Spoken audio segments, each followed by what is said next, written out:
Nicaragua tiene lagos tan grandes que parecen mares. Tiene volcanes que todavía respiran.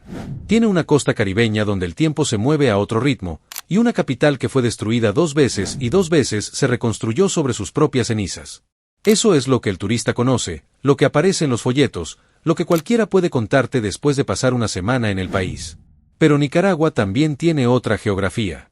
Una geografía que no aparece en los mapas de viaje, la de los lugares que existieron, florecieron, llenaron sus calles de gente y de ruido y después se vaciaron. Silenciosamente o de golpe. Por decisión propia o porque alguien más tomó esa decisión por ellos. En este video vas a ver 9 de esos lugares. Pueblos que murieron de maneras distintas, porque los lugares no mueren todos igual. Algunos se agotaron cuando la tierra dejó de dar lo que prometía. Otros fueron sepultados bajo el agua, no por una inundación accidental, sino por decreto, para construir una represa. Otros los abandonó la empresa que los había creado, y cuando la empresa se fue todo, las familias, las escuelas, los médicos, la razón de quedarse. Y algunos se vaciaron sin ningún evento dramático, sin terremoto, sin masacre, sin cierre oficial, simplemente la gente dejó de volver, y un día el pueblo ya no era un pueblo sino el recuerdo de uno. Suscríbete ahora si llegaste nuevo al canal.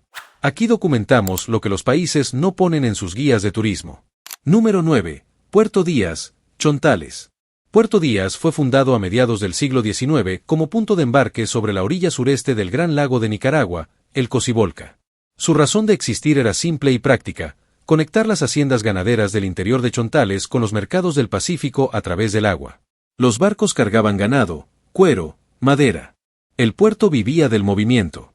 En su mejor momento, a principios del siglo XX, Puerto Díaz tenía 2 muelles operativos, una aduana menor, y una población estable de más de 2.000 personas entre pescadores, estibadores, comerciantes y sus familias. Había cantinas, una iglesia con campanas importadas de Costa Rica, y un mercado que funcionaba 3 veces por semana con productos traídos desde Huigalpa y desde las islas del lago. Lo que mató a Puerto Díaz no fue un evento. Fue una acumulación. La construcción de carreteras hacia Huigalpa y Granada en los años 50 y 60 convirtió el transporte terrestre en la opción más barata y más rápida. Los barcos dejaron de tener sentido económico. Los comerciantes se trasladaron. Las familias siguieron a los comerciantes. La aduana cerró sin anuncio oficial. Los muelles se pudrieron sin que nadie los reparara. Hoy Puerto Díaz existe en los mapas, pero lo que queda sobre el terreno son menos de 300 personas, en su mayoría pescadores de subsistencia. Los pilotes de los antiguos muelles siguen clavados en el fondo del lago, asomando apenas sobre la superficie en los meses de sequía, como dientes de un animal que ya no tiene mandíbula. La iglesia está en pie, pero la campana importada de Costa Rica desapareció en algún momento de los años 80, nadie sabe exactamente cuándo ni a dónde fue. Número 8. Miramar, León. En el departamento de León, a unos 12 kilómetros de la costa del Pacífico, existió un asentamiento de trabajadores agrícolas conocido como Miramar. Surgió en los años 20 del siglo pasado alrededor de una hacienda algodonera, en el periodo de expansión del cultivo del algodón en el litoral del Pacífico nicaragüense. La hacienda llegó a emplear a más de 800 jornaleros estacionales, muchos de los cuales terminaron estableciéndose con sus familias en el terreno aledaño.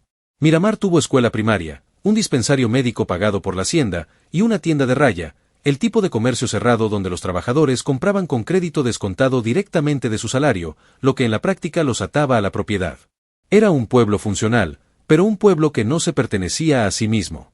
La causa de su desaparición tiene nombre y apellido. En 1978, en el periodo previo al triunfo de la Revolución Sandinista, el propietario de la hacienda desmanteló las operaciones y abandonó el país llevándose maquinaria, ganado y capital. Los trabajadores quedaron sin empleo de un día para otro. La tienda cerró, el dispensario cerró, y los maestros, que eran pagados por la hacienda, no por el Estado, dejaron de recibir salario. En menos de 2 años, Miramar se había vaciado casi por completo. Lo que permanece es la estructura de adobe de la escuela, sin techo desde los años 90, con higuerales creciendo dentro del salón principal. El suelo todavía guarda trozos de pizarrón, fragmentos de losa de la cocina comunitaria, y en la pared exterior alguien escribió con carbón, en algún momento imposible de fechar: aquí vivíamos. Número 7. El Recreo, región autónoma del Caribe Norte. El Recreo fue un enclave bananero levantado en la primera mitad del siglo XX por la United Fruit Company en la zona del Río Grande de Matagalpa, en la región caribeña de Nicaragua. Su historia sigue el patrón clásico de las enclaves transnacionales de América Central: empresa llega, empresa construye, empresa se va, y lo que queda es un cascarón. En su época de producción plena, entre 1930 y 1950, el Recreo tenía hospital propio, viviendas para empleados diferenciadas por jerarquía, las casas de los técnicos estadounidenses con mallas contra mosquitos y agua corriente, las barracas de los trabajadores locales sin ninguno de esos dos lujos. Una pista de aterrizaje para avionetas de carga y comunicación directa con Puerto Cabezas. La United Fruit tenía en esa franja del Caribe nicaragüense una operación que en su pico empleó a cerca de 3.200 trabajadores. La enfermedad del Panamá, el hongo Fusarium oxysporum, que arrasó con las plantaciones de banano Gros Michel en toda América Central, llegó al Recreo a finales de los años 40. La United Fruit intentó durante algunos años reubicar sus operaciones hacia variedades resistentes, pero la zona no resultó viable para el cambio de cultivo. En 1954, la empresa cerró sus instalaciones en el Recreo, dinamitó parte de la infraestructura para evitar que competidores utilizaran sus instalaciones, y se retiró. 3.000 personas perdieron su trabajo y su vivienda en el mismo acto. Hoy el sitio está en la selva. La pista de aterrizaje es visible todavía desde el aire como una cicatriz recta en medio de la vegetación. Los cimientos del hospital asoman entre las raíces de los árboles. Algunas familias de descendientes de los trabajadores originales, garífunas en su mayoría, viven en los alrededores y guardan en sus casas objetos recuperados de las ruinas, manómetros de las calderas, marcos de ventana con la malla original todavía intacta, fichas de la cantina de la empresa con el logo de la compañía grabado en aluminio. Número 6. Santa Bárbara, Estelí. Santa Bárbara fue un pueblo tabacalero en el corazón del Triángulo de Estelí, la región que produce algunos de los mejores puros del mundo y que hoy es visitada por coleccionistas de habanos de Europa y Norteamérica. Esa paradoja es parte central de su historia. El pueblo se fundó en el siglo XVIII alrededor de una plantación familiar de tabaco negro. Durante el siglo XIX creció hasta convertirse en un núcleo de producción artesanal con 150 familias dedicadas al cultivo, la fermentación y el enrollado de hojas. Los puros de Santa Bárbara se vendían en los mercados de Managua y Corinto, y hay registros de exportación hacia El Salvador y Guatemala antes de 1900. Lo que destruyó a Santa Bárbara fue la centralización. En los años 70, las grandes tabacaleras, tanto nicaragüenses como los primeros inversionistas cubano-exiliados que llegaron a la zona de Estelí después de la Revolución cubana, absorbieron la producción independiente, estandarizaron los precios y convirtieron a los artesanos autónomos en trabajadores asalariados de fábricas en Estelí ciudad.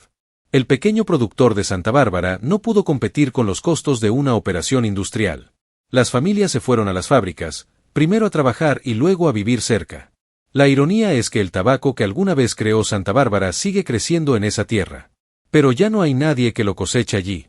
Las plantas silvestres brotan entre las ruinas de las casas de barro, y en temporada de lluvia, cuando florecen, el olor a tabaco húmedo impregna las paredes caídas. Número 5. Venecia, Río San Juan.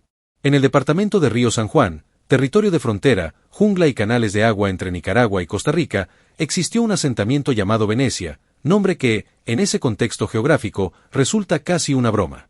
Fue fundado a finales del siglo XIX por familias que llegaron a trabajar en la extracción de caucho natural y madera fina del bosque tropical. Venecia llegó a tener en los años 20 del siglo XX cerca de 400 habitantes, una escuela con 2 maestros y un puesto de salud atendido por un practicante que viajaba desde San Carlos una vez al mes. El río era su carretera. Toda la logística, alimentos, materiales, correo, enfermos graves, entraba y salía por el agua. La violencia llegó en 2 oleadas. La primera durante la guerra de los años 80, cuando la zona de Río San Juan fue teatro de operaciones de grupos contrarrevolucionarios y el ejército sandinista, lo que obligó a decenas de familias a desplazarse hacia San Carlos o hacia Costa Rica. La segunda oleada fue el huracán Juana en 1988, que destruyó gran parte de la infraestructura que había sobrevivido al conflicto. Después del huracán, nadie volvió a reconstruir. El Estado nunca reparó el puesto de salud ni la escuela. Las familias que habían sobrevivido en el lugar se fueron, una a una, en los años 90. Para el año 2000, Venecia ya no era un pueblo habitado, sino una franja de selva con restos de cimientos bajo la vegetación. Un pescador del río San Juan, entrevistado en 2019 por un periodista del diario La Prensa, recordó haber nacido en Venecia y haber salido con su familia en 1987, cuando tenía 8 años. Dijo que lo último que vio al irse fue a su abuela quedándose parada en la orilla del río mirando la canoa alejarse. La abuela no quiso irse. Nunca supo qué pasó con ella. Número 4. Las Cañas, Matagalpa. Matagalpa es tierra de café. Ese café que el mundo consume, que aparece en las cápsulas de diseño que se venden en Europa y en los menús de las cafeterías de especialidad de Nueva York, tiene una parte de su origen en las laderas del departamento de Matagalpa, donde la altitud, la lluvia y la sombra de los árboles crean condiciones casi imposibles de replicar en otro lugar. Las Cañas fue un asentamiento de trabajadores de corte de café fundado a principios del siglo XX en las faldas del Cerro Apante. En su apogeo, entre los años 40 y 60, albergaba a más de 600 personas durante la temporada de cosecha, de octubre a enero, y a unas 200 durante el resto del año. Había una pulpería, un campo de fútbol rudimentario y una capilla donde el sacerdote llegaba a decir misa una vez al mes desde Matagalpa ciudad. Lo que mató a Las Cañas fue la tecnología. En los años 80 y 90, el proceso de despulpado y secado del café se concentró en beneficios centralizados con maquinaria que eliminó la necesidad de mano de obra intensiva en el campo. Las fincas cercanas mecanizaron etapas que antes requerían docenas de trabajadores. El flujo de jornaleros que mantenía vivo el asentamiento se redujo de manera sostenida hasta que quedó un núcleo de menos de 20 familias que vivían de la agricultura de subsistencia y de lo que podían llevar a vender al mercado de Matagalpa. En 2009, el último maestro de la Escuela de Las Cañas, que para entonces atendía a 11 niños, fue trasladado por el Ministerio de Educación. Sin escuela, las últimas familias con hijos pequeños se marcharon. Para 2015 el lugar estaba vacío. Las terrazas de secado de café, construidas en piedra hace más de 100 años, siguen en pie en la ladera. Son estructuras sólidas, bien hechas, que podrían durar otros 100 años. Nadie las usa. Número 3. Apompuá, Nueva Segovia. Nueva Segovia es frontera con Honduras. Es también una de las regiones que más sufrió el conflicto armado de los años 80 en Nicaragua, cuando la guerra entre el gobierno sandinista y los grupos contras convirtió la zona en un corredor de operaciones militares durante casi una década. Apompuá fue un pueblo de agricultores de granos básicos y pequeños ganaderos, fundado en el siglo XVIII como parte de las misiones franciscanas que recorrían la región. Llegó a tener en los años 70 una población de más de 1.200 habitantes, una escuela secundaria, una cooperativa agrícola y conexión por carretera de tierra con Ocotal, la capital departamental. En 1983, Apompuá quedó en medio de una zona de combate activo. Los ataques y contraataques convirtieron la ruta hacia Ocotal en un corredor peligroso. El gobierno sandinista ordenó el repliegue de la población civil de varios asentamientos de la zona como medida de seguridad, en algunos casos como protección real, en otros como estrategia para despojar a los grupos contras de bases de apoyo logístico en la población civil. Apompuá fue incluido en ese repliegue. Las familias fueron reubicadas en Ocotal y en otros municipios. La reubicación fue presentada como temporal. Nunca fue revertida. Cuando terminó la guerra y se firmaron los acuerdos de paz en 1990, algunas familias intentaron volver a Apompuá. Encontraron que parte de sus tierras habían sido reasignadas durante el conflicto. Los procesos legales para recuperarlas se arrastraron durante años sin resolución. La mayoría de los desplazados terminó aceptando tierras en otros municipios o simplemente no volvió. Apompuá quedó como un conjunto de estructuras deterioradas en una zona donde la maleza creció sobre los patios, los caminos y las parcelas sin que nadie las reclamara. Algunos muros de adobe todavía están de pie. En el centro del que fue el pueblo, la estructura de la cooperativa agrícola tiene el techo hundido pero las paredes intactas, con una pintada que dice patria libre o morir, la consigna sandinista de los años 80, todavía legible bajo la humedad y el musgo. Número 2. Tipitapa Viejo, Managua. A 20 kilómetros al noreste de Managua, sobre la ribera del río Tipitapa que conecta el lago Solotlán con el Cocibolca, existió un asentamiento antiguo conocido localmente como Tipitapa Viejo para diferenciarlo de la Tipitapa moderna, que hoy es un municipio activo y en crecimiento. El asentamiento original fue un nodo comercial y de tránsito prehispánico que los españoles reutilizaron desde el siglo XVI como punto de cruce obligado entre los dos grandes lagos del país. En el periodo colonial funcionó como parada de arrieros y comerciantes. En el siglo XIX tuvo cierta relevancia como lugar de descanso en la ruta entre Granada y León, las dos ciudades rivales que disputaban la hegemonía política y económica de Nicaragua. El terremoto de 1931, que destruyó Managua, tuvo réplicas que dañaron seriamente las estructuras más antiguas del asentamiento. Pero el golpe definitivo no fue ese. Fue la construcción de la carretera panamericana y su ramal hacia Tipitapa en los años 40, que trazó el tránsito moderno varios kilómetros al norte, convirtiendo al Tipitapa Viejo en un desvío sin propósito. Los comerciantes se instalaron sobre la nueva ruta. Los viajeros dejaron de pasar. A diferencia de muchos de los lugares de esta lista, Tipitapa Viejo no desapareció de golpe. Se fue reduciendo durante décadas, cediendo población hacia la Tipitapa Nueva y hacia Managua, hasta quedar en un estado de semiabandonado que es quizás el más silencioso de todos. Hay gente, pero no hay vida pública. Hay casas habitadas pero no hay comercio, no hay escuela, No hay nada que haga a ese lugar distinto de un barrio olvidado en los márgenes de una ciudad que nunca lo absorbió del todo. Los manantiales termales del río Tipitapa, que dieron cierta fama balnearia al lugar a principios del siglo XX, siguen ahí. El agua sigue caliente.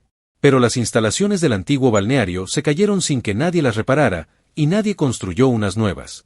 Número 1. Momotombo, León. Momotombo no necesita presentación para quien conoce Nicaragua. El volcán que lleva ese nombre es uno de los íconos visuales del país, una pirámide perfecta, casi geométrica, que se refleja en las aguas del lago Solotlán y que aparece en el escudo nacional.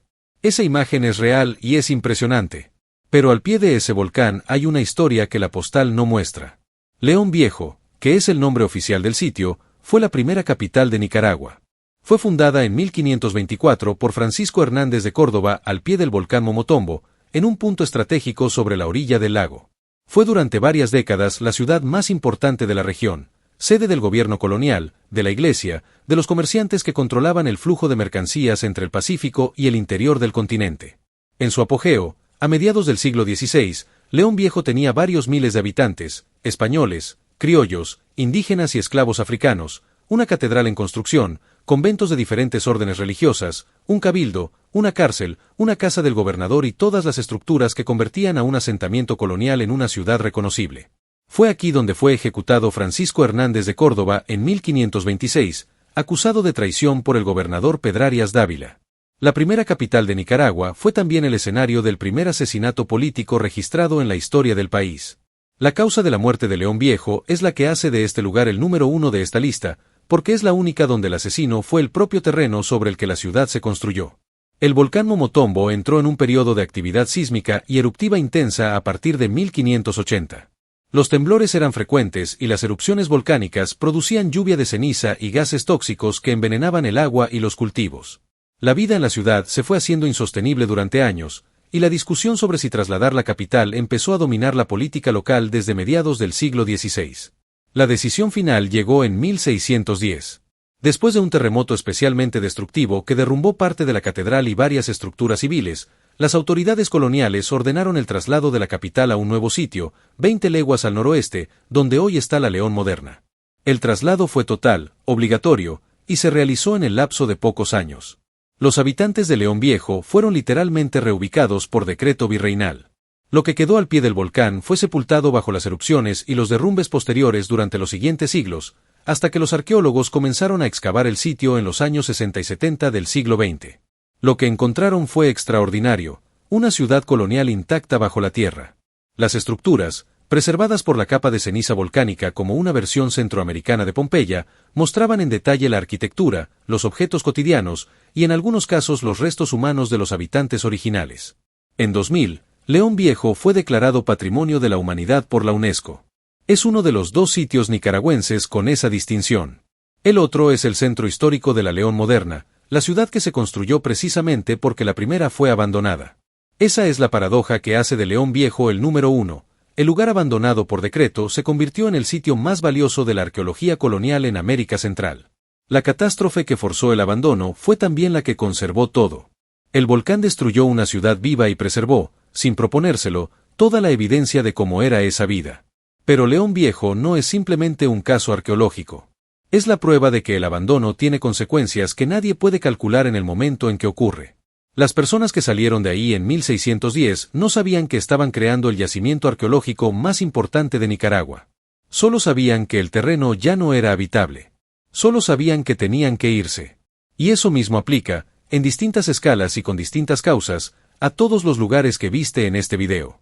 Puerto Díaz perdió su razón de ser cuando llegó la carretera. Miramar murió cuando se fue el patrón. El Recreo lo mató un hongo. Santa Bárbara no pudo competir con las fábricas. Venecia quedó entre la guerra y el huracán. Las Cañas sobrevivió hasta que cerraron la escuela. Apompuá fue evacuada y nadie revirtió la evacuación. Tipitapa Viejo se fue diluyendo sin que nadie lo notara. Ninguno de ellos está en los libros de historia. Ninguno tiene un cartel que diga lo que fue. La mayor parte de sus habitantes vivió y murió sin que nadie documentara que estuvieron allí. Ese es el patrón que este video intentó romper. Los países construyen su identidad sobre sus monumentos, sus ciudades fundacionales, sus héroes de mármol. Lo que no cuentan, Lo que casi nunca cuentan, es la historia de los lugares que se construyeron, se llenaron de vida, y después se vaciaron sin que el Estado los llorara ni la historia los nombrara. Nicaragua tiene volcanes que el mundo reconoce. Tiene también, al pie de esos volcanes y en los márgenes de sus ríos y en los bordes de sus lagos, una geografía entera de lugares que existieron y ya no existen, o que existen a medias, como Tipitapa Viejo, que ya no sabe muy bien si es un lugar o el fantasma de un lugar. Documentar eso importa. No por nostalgia, sino porque los patrones se repiten. El enclave transnacional que se instala, promete, crea dependencia y se va, eso no terminó con la United Fruit Company. El desplazamiento forzado por conflicto armado sin proceso de retorno, eso no es solo historia de los años 80. La emigración silenciosa que vacía comunidades enteras sin ningún evento dramático que le explique, eso está pasando ahora mismo, en decenas de lugares de Nicaragua y de toda América Central. Si quieres que sigamos documentando lo que los países no cuentan sobre sí mismos, suscríbete al canal y activa la campana. Cada video de esta serie tarda semanas de investigación. Tu suscripción es lo que hace posible que esa investigación continúe. Los 9 pueblos que viste hoy existieron. Sus habitantes vivieron, trabajaron, tuvieron hijos, enterraron a sus muertos en esas tierras. Merecen, por lo menos, que alguien los cuente.